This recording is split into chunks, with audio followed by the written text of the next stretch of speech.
Κάνουμε πολλές δουλειές. Okay. Δηλαδή, διάφορα πράγματα που κάνουμε, αλλά το τελευταίο έχει σχέση με κρύπτος. Ωραία. Τι κάνουμε στα κρύπτος, Okay. τι είναι αυτό που γίνεται.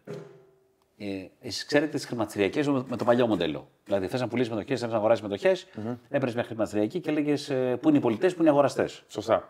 Αυτό είναι ανοίξει το παρελθόν. Τώρα υπάρχουν decentralized χρηματιστηριακές, τα λεγόμενα decentralized finance. Δεν χρειάζονται ούτε πολιτές ούτε αγοραστές. Τι χρειάζεται? Ένας κουβάς. Ωραία. Και από τη μια μεριά οι επενδυτές βάζουν Ethereum, Ωραία. γιατί μιλάμε για κρύπτος, και από την άλλη μεριά βάζουν δολάρια.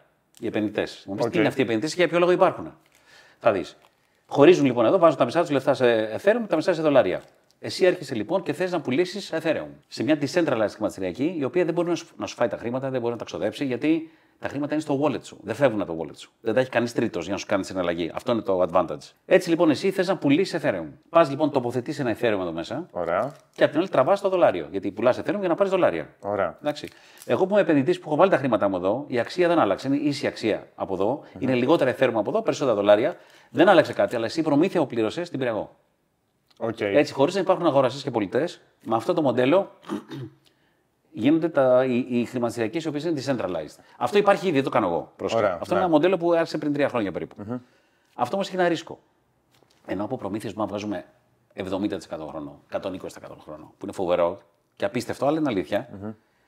Αν ανέβει η αγορά πάρα πολύ, ξαφνικά το Ethereum αρχίσει κάνει rally, θα έρθει ο κόσμος και θα αρχίσει να παίρνει τα Ethereum. Να τα παίρνει όλα. Ναι. Δεν μένει τίποτα. Και απ' την άλλη θα βάλει δολάρια. Ξαφνικά το pool θα μείνει μόνο με δολάρια. Σωστά. Ενώ εγώ είχα βάλει μισά Ethereum και μισά δολάρια. Σωστά. Και τα Ethereum ήταν καλό που ήταν μέσα, γιατί αν ανέβαινε η αγορά θα έπαιρνα την αξία του Ethereum. Ναι. Τώρα πια έχω μόνο δολάρια σαν επενδυτής. Οπότε έχω χάσει. Έχω χάσει από το rally. Στο λέω στο περίπου. Ναι. Οπότε πάρα πολλοί κόσμοι φοβάται να το κάνει αυτό όταν η αγορά τρέχει προς τα πάνω. Φοβάται και θα χάσει περισσότερα από ό,τι θα βγάλει τις προμήθειες. Εμείς έχουμε φτιάξει ένα σύστημα λοιπόν που χετζάρει αυτόν τον κίνδυνο. Με 0 κόστος, με πάρα πολύ μικρό έως 0 κόστος και κερδίζει και από τις δύο μεριές. Κερδίζει και τις προμήθειες και αν ανέβει η αγορά, κερδίζει και προς τα πάνω. Οπότε σε συμφέρει να κάνεις αυτή τη διαδικασία, όχι κατευθείαν στο decentralized χρηματιστηριακό τοπίο. Coinbase, ας πούμε. Είναι μια πλατφόρμα που λέγεται uniboo.com, δεν έχει ανοίξει ακόμα στο κοινό. Το site δουλεύει, σου εξηγεί περίπου πώς δουλεύει. Θα ανοίξει περίπου σε 2 μήνες. 3 max. Αυτό το decentralized περιγράφεις είναι το αντίστοιχο Coinbase ή μια άλλη εφαρμογή που λέγονται. Είναι κάτι σαν το Coinbase, αλλά δεν είναι centralized. Λέγεται Uniswap. Το νούμερο 1 exchange αυτή τη στιγμή λέγεται Uniswap. Και είναι το πιο μεγάλο decentralized exchange και το πιο efficient σήμερα. Εμείς βασιζόμαστε πάνω στο Uniswap. Αντί να ανοίξει θέσεις κατευθείαν στο Uniswap, να κάνεις αυτό που περιέγραψα, το κάνεις μέσω ημών, μέσω Uniboo. Έτσι δεν χάνεις αυτό το πράγμα, αυτό το opportunity cost. Άρα μπορείς να επενδύσεις και όταν ανεβαίνουν, όχι μόνο. Εσύ βάζεις τα χρήματά σου για liquidity, για να δίνεις liquidity για να μπορούν οι τρίτοι να αλλάζουν. Και αν ξαφνικά γίνει rally, εσύ θα πάρεις το κέρδος σαν τα χρήματά σου να είναι σταθερά και να μην αλλάζουν. Άρα την πλευρά των χρημάτων. Ακριβώς. Το επενδύει των χρημάτων. Θα είναι σαν τα Ethereum όμως να μείνουν ακίνητα. Ενώ δεν θα είναι ακίνητα. Το κάνουμε εμείς με ένα. Το κατάλαβα κατά 30%. Θα το βρω και πιο μετά λίγο περισσότερο. Ακριβώς. Πολύ ωραία, και επιχειρηματικά με τι άλλο ασχολείστε ή ασχολείστε με κάτι άλλο ή είναι μόνο. Κοίτα, ασχολιόμουν με mining στο Καζακστάν, όπου είχαμε πάρει εκτάσεις. Mining, bitcoin. Υγιείς, επενδύσεις σε ρεύμα κτλ. 5 χρόνια το κάνουμε αυτό. Αποφάσισε η κυβέρνηση του Καζακστάν να μην επιτρέψει το mining, το κλείσανε. Ανέβηκε η τιμή του ρεύματος από τα 3 cents στα 10 cents, στα 15 cents. Και τα κλείσαμε όλα μετά από 5 χρόνια operations. Αποφασίσαμε να πάμε στη Ρωσία και με το που πήραμε την απόφαση, σε μια εβδομάδα έγινε πόλεμο στη Ρωσία. Καλά πήγε αυτό. Πήγε πάρα πολύ καλά. Πολύ ωραία. Τα έχουμε αφήσει όλα εκεί, δεν έχουμε κάνει τίποτα. Και κάνουμε και άλλα πράγματα. Ασχολούμαστε με φωτοβολταϊκά. Ποια είναι η κύρια πηγή εισοδήματος που έχετε? Κοίτα, μέχρι πριν 1,5 χρόνο η κύρια πηγή ήταν bitcoin mining. Εδώ και 1,5 χρόνο δεν υπάρχει πηγή εισοδήματος. Είμαστε invest σε 100 πράγματα και περιμένουμε να αρχίσουμε να βγάζουμε. Εντάξει, κάπως έτσι είμαστε κι εμείς τώρα. Ναι. Επενδύουμε και αρχίσουμε. Δηλαδή, πώς δεν μου ξανατύχει αυτό. Ήταν μια συγκυρία που ξαφνικά όλα έγιναν μπαμ. Και τώρα ουσιαστικά επενδύουμε σε πολλά πράγματα. Δηλαδή, τώρα θα αρχίσουμε να βγάζουμε από τα φωτοβολταϊκά. Τώρα το χτίζουμε τώρα δηλαδή. Ποιο θεωρείτε ότι είναι το μέλλον ή να το πω έτσι, ένα industry που θα επενδύατε? Ποιο θεωρείτε ότι είναι το μέλλον για αυτή τη χώρα, έτσι, όχι γενικά? Δεν θα μιλήσω για AI και αυτό που έχει γίνει τσίκλα και AI και βλακές. Αλλά για μένα το μέλλον. Καλά, επειδή ασχολούμαι με το finance, γιατί είχα μια εταιρεία, το Zulu Trade, δεν ξέρω αν έχεις Έχω μια πλατφόρμα κτλ. Ναι. Οπότε είναι αυτό που με ενδιαφέρει πιο πολύ. Αυτό που θα αλλάξει τον κόσμο πάρα πολύ είναι το decentralized finance. Okay. Είναι το μεγαλύτερο πράγμα στα cryptos. Αυτό που λέει το Uniswap, αυτό το μοντέλο. Είναι αυτό που θα αλλάξει. Θα εφαρμοστεί και σε πάρα πολλά άλλα πράγματα. Θεωρείται και στις τράπεζες π.χ. Βεβαίως, θα υπάρχουν τράπεζες οι οποίες θα είναι trustless. Βέβαια. Okay. Χωρίς να υπάρχει κανένα point στο κέντρο. Ναι, ακριβώς. Ωραία, μακάρι να γίνει, νομίζω θα βοηθήσει. Το πιστεύω πάρα πολύ. Γενικά τα cryptos τα πιστεύω, αλλά πιστεύω στο μοντέλο όλο αυτό το revolutionary. Ποιος είναι ο μεγαλύτερος φόβος? Είναι κάτι που ρωτάω συχνά. Μην πεθάνω. Να μην πεθάνεις. Μην πεθάνω, πρόσεχε. Μην πεθάνω στον ύπνο μου. Αυτό είναι τέλειο. Όχι, δεν είναι τέλειο. Okay. Γιατί δεν έχω σετάρει το τι θα γίνει αφού πεθάνω, τι πρέπει να γίνει. Δεν θα σε αφορά μετά, αλλά. Όχι, με αφορά.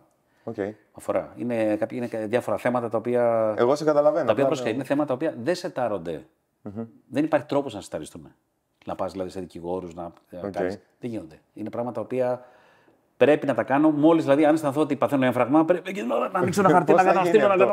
Δεν ξέρω. Να μας πεις τι είναι αυτό που έχει στο μυαλό σου. Το φτιάχνω σαν service. Okay. Δεν θες να μας πεις τι είναι αυτό το. Όχι, έχει σχέση, είναι crypto related. Α, crypto related. Okay. Ναι. Οκ, κατάλαβα. Καταλαβαίνεις. Οπότε αυτός είναι ο φόβος μου. Μήπως δηλαδή η κόρη μου δεν προλάβει να. Ναι, κατάλαβα. Άλλαξε τη ζωή σου καθόλου τον Dragon, δηλαδή θετικά ή αρνητικά ή. Καθόλου. Okay. Γιατί το λέω? Γιατί ο Σάκης μου έλεγε ότι θα αλλάξει τη ζωή στον Dragon και θα δεις ότι είναι το μεγαλύτερο πράγμα που έχεις κάνει. Το μόνο που έχει αλλάξει είναι ότι βρίσκω reservations. Παίρνω τηλέφωνο και λέω γεια σας. Λέω βέβαια, λέει και το λοιπά. Αυτό είναι πολύ. Μόνο αυτό, αλλά εγώ δεν πολύ βγαίνω, οπότε δεν είναι ότι μου αλλάζει αυτό κάτι. Και γι' αυτό δεν ξέρω αν θα ξαναπαίρνω μέρος των Dragons. Γιατί ξοδεύω πάρα πολύ χρόνο για ραντεβού των Dragons κλπ. Δεν ασχολούμαι με τη δουλειά μου πάρα πολύ. Δηλαδή ξοδεύω τεράστιο χρόνο γι' αυτό. Δεν πληρώνομαι, δεν τρώω καλά. Δηλαδή δεν αισθάνομαι appreciation. Άμα το φαΐ ήταν καλό, θα πήγαινες? Φαΐ σκέτο όχι. Σκέτο φαΐ, δηλαδή το καλύτερο. Θα σου είχαν κάτι μόνο για πάρτι. Κοίταξε, αν έχουν σεφ εκεί και μαγείρευε μέσω Dragons και τα λοιπά, μπορεί να καθόλου. Μπορεί να το σκεφτώ σε λίγο καλύτερο. Γιατί 150 ώρες δεν είναι λίγες. 150 ώρες, ναι. Κάτι μου είχε πει η μαμά 2-3 φορές και το παλεύετε και. Ταλαιπωρία μεγάλη. Υπάρχει κάποια επένδυση που ξεχώρισε για σένα ή να το πω αλλιώς, όχι θετικά, κάποια επένδυση που είπες τι κάνει αυτό εδώ? Που ξεχώρισε θετικά ή αρνητικά? Όχι, συγγνώμη. Αρνητικά. Προσπαθώ να το πω ευγενικά, να σου μάλλον. Δηλαδή, τι ήρθε να. Το 90%. Υπάρχει κάποια που έχει στο μυαλό σου που σου ήρθε κατευθείαν? Κοίτα, το κανάλι προσπαθεί να κάνει νούμερα. Για να κάνει νούμερα φέρνει εταιρείες που είναι. Sorry, δεν το παίξετε αυτό, αλλά δεν είναι εταιρείες αυτές. Οπότε αυτές οι εταιρείες δεν είναι investable εταιρείες, είναι μόνο για χαβαλέ. Δεν είναι δηλαδή. Είναι λίγες οι καλές εταιρείες που θα κάνουν δουλειά. Και κάτι τελευταίο πριν κλείσουμε. Μία συμβουλή πραγματική για τα cryptos ή κάποιο shitcoin που βλέπετε να ανεβαίνει, να βάλουμε κάποια. Shitcoin δεν είναι. Είναι το μόνο regulated coin με σφραγίδα του SEC. Δηλαδή το SEC το έχει κάνει regulate και το έχει κάνει approve. Ωραία. Και είναι βασισμένο στο bitcoin, που σημαίνει ότι είναι το layer 2 coin του bitcoin. Φτιάχνει ότι είναι δηλαδή τα layer 2 του Ethereum θα είναι το πρώτο στο bitcoin. Και λέγεται STX. STX. Ξαναλέω, το μόνο regulated. Άρα δεν έχει κάποιο θέμα.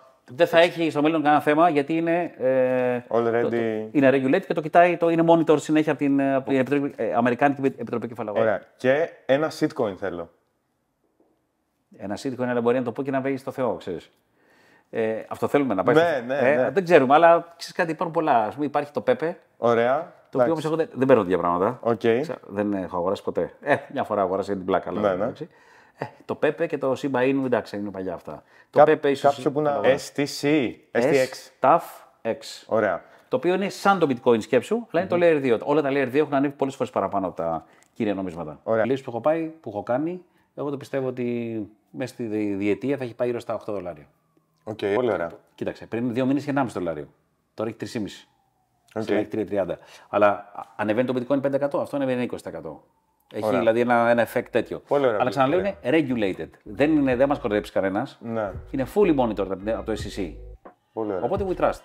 Ωραία. Τέλεια. Ευχαριστώ πάρα πολύ. Πάρα πολύ ωραία.